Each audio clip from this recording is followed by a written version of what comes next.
حضرات ذی وقار، اللہ کے فضل حضور نبی کریم علیہ الصلوۃ والسلام کی نظر رحمت سے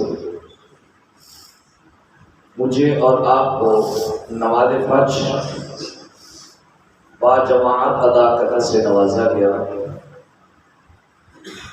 اللہ کریم ہم سب کی حاضری کو درجہ قبولیت عطا فرمائے۔ ایک سوال ہے، اس پر گفتگو کرنے کی کوشش کرتے ہیں۔ سوال یہ ہے کہ اللہ پاک کی بارگاہ میں پہنچنے کے لیے، دعا مانگنے کے لیے کسی ذات کا وسیلہ دیا جا سکتا ہے یا نہیں؟ جی ہاں، وسیلہ پیش کیا جا سکتا ہے۔ ذات کا وسیلہ تو دور کی بات ہے۔ اگر بندے نے کوئی زندگی میں اللہ کی رضا کے لیے کوئی نیک عمل کیا ہوگا تو اس کے وسیلے سے بھی دعا مانگی جا سکتی ہے۔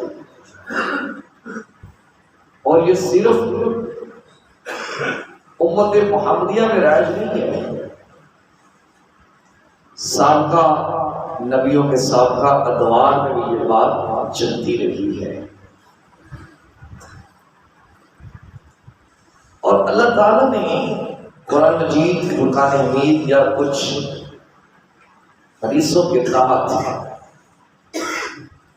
پچھلی قوموں کو ذکر کیا، ان کے کارناموں کو ذکر کیا تاکہ بندے ان سے کچھ سبق حاصل کر سکیں۔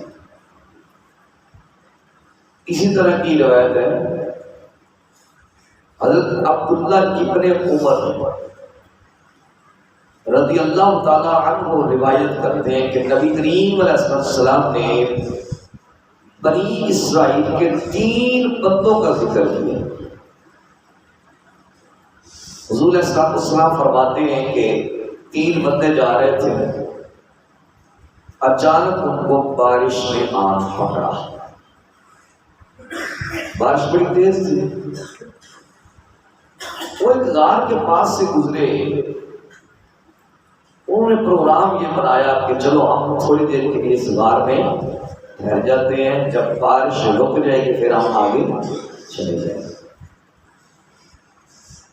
جیسے ہی غار میں داخل ہوئے تو غار کی جو چٹان تھی، جو اس کا منہ تھا، وہ اوپر سے بند ہو گیا، وہ تینوں غار کے اندر پھنس گئے۔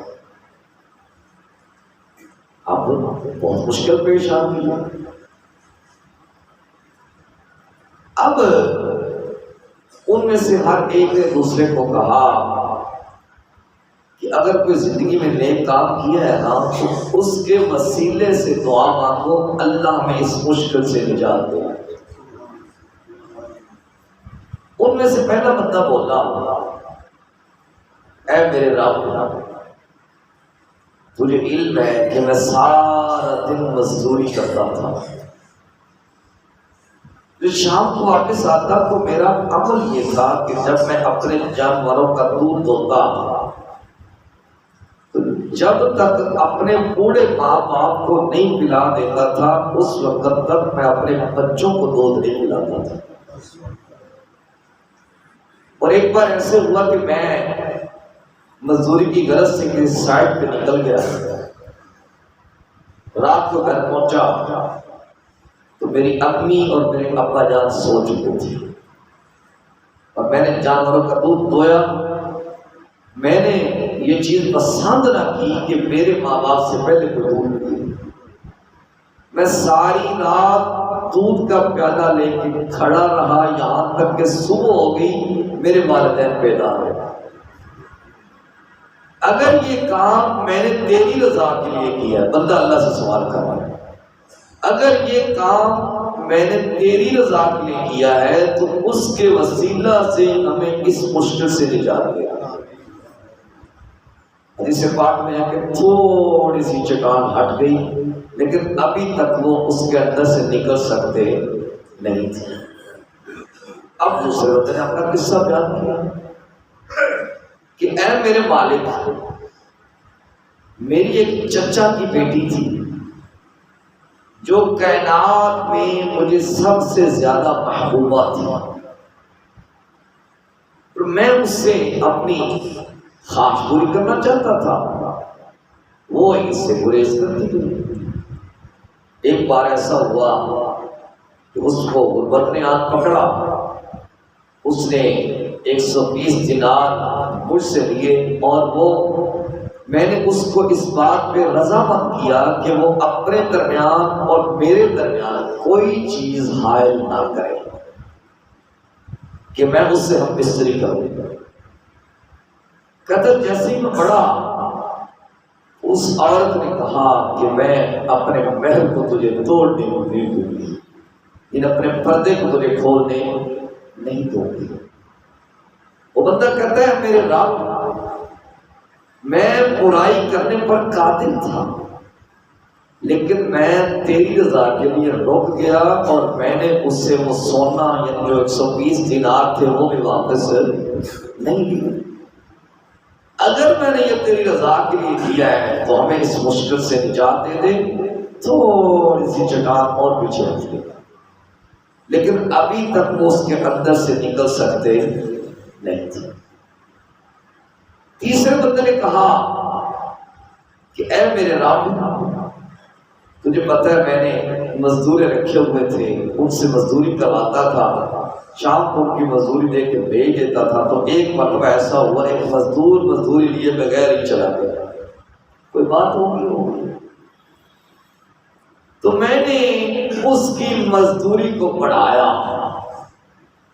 اس کی مزدوری تو تھوڑی تھی، لیکن میں نے اس سے کاروبار کیا، تجارت کی، میں نے اس کی مزدوری سے یہاں تک کہ جانور بنا لیے، اونٹ بنا لیے، اور جانور بنا لیے۔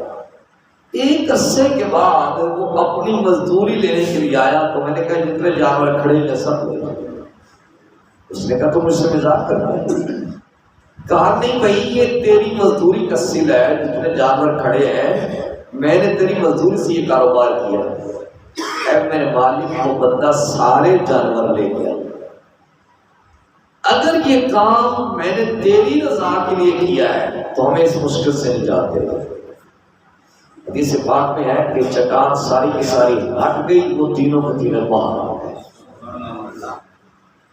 علامہ بدر الدین عینی رحمت اللہ علیہ فرماتے ہیں کہ اس حدیث کو بطور ترغیب بیان کیا جا سکتا ہے، یعنی کسی کام نیک کام کی توجہ دلانے کے لیے، اور حضور صلی اللہ علیہ وسلم نے بیان فرمایا۔ اگلی بات آپ فرماتے ہیں کہ اس حدیث پاک میں جو تینوں قسم کے واقعات ہیں، تینوں قسم کی باتیں ہیں، وہ سب حقوق العباد کے متعلق ہیں، یعنی بندوں کے حقوق کے متعلق ہے، والدین کے ساتھ حسن سلوک ہے، اور برائی سے روکنا ہے، اور مزدور کی مزدوری دینا ہے۔ اگر بندہ والدین کے ساتھ نیکی کرے، برائی سے روکا رہے، اور جن کے حق ہیں ان کو پورے پورے ادا کرے، پھر ان کے وسیلے سے دعا مانگے تو اللہ پھر مشکلات سے نجات دے دیتا ہے۔ اور اس حدیث پاک میں ایک چیز تو یہ ثابت ہوئی کہ والدین کی خدمت یہ دعاؤں کی قبولیت کا ذریعہ بنتا ہے۔ دوسری چیز یہ ثابت ہوئی کہ جب بندہ گناہوں کو چھوڑ کے نیکی کی طرف آ جاتا ہے، اللہ پھر اس کی مغفرت فرما دیتا ہے۔ اور تیسری بات یہ ثابت ہوئی کہ اگر بندے نے گناہ کا ارادہ کر لیا تو اللہ کی رضا کے لیے اس گناہ کو چھوڑ دیا اور اس سے رک گیا، صرف کیوں کہ میرا اللہ مجھے دیکھ رہا ہے، تو اس کی بھی دعائیں قبول ہوتی ہیں، اس کی بات میں عجیب سی لذت پیدا ہوتی ہے۔ تیسری چیز، چوتھی چیز کہ مزدور کی مزدوری ٹائم پر لینی چاہیے۔ جیسے پاک میں بھی ہے کہ اس کا پسینہ خشک ہونے سے پہلے اس کو مزدوری دے دی جائے۔ تو لو جناب، رہی یہ بات کہ بندوں کا وسیلہ دینا، تو پھر اللہ خود قرآن میں کہہ رہا ہے ابتغوا الیہ الوسیلہ، میری بارگاہ میں آنے کے لیے وسیلہ تلاش کرو۔ یہاں پہ تو جناب بات ہی کلیئر ہو گئی، میرے آقا دو جہاں صلی اللہ علیہ وسلم جن کی خاطر پوری کائنات کو بنایا گیا، ان سے پہلی امتوں کے بندے اپنے نیک اعمال کا وسیلہ دے کے اللہ سے دعائیں مانگ رہے ہیں، تو ہم امام الانبیاء کا وسیلہ دیں تو شرک ہو جاتا ہے۔ ہماری سمجھ میں یہ بات نہیں آتی کہ جن کی وجہ سے پوری کائنات باز وجود میں آئی، پوری کائنات کو بنایا گیا، لولا کلمہ اظہرت الربوبیہ، معبود تجھے نانا بنانا ہوتا تو میں نے اپنا رب ہونا ظاہر نہیں کرنا تھا۔ ان کا سٹیٹس یہ ہے، اگر ان کا وسیلہ دے دیا جائے، آج نبی کا کلمہ پڑھنے والے کو شرک نظر آتا ہے۔ سوچنے کی ضرورت ہے، اپنے آپ پہ توجہ دینے کی ضرورت ہے۔ اللہ پاک کی بارگاہ میں التجا ہے، اللہ پاک ہمیں ان باتوں کو سمجھنے کی توفیق عطا کرے۔ صلی اللہ تعالی علی حبیبہ الاعلی سید الانبیاء محمد وعلی آلہ و اصحابہ اجمعین برحمتک یا ارحم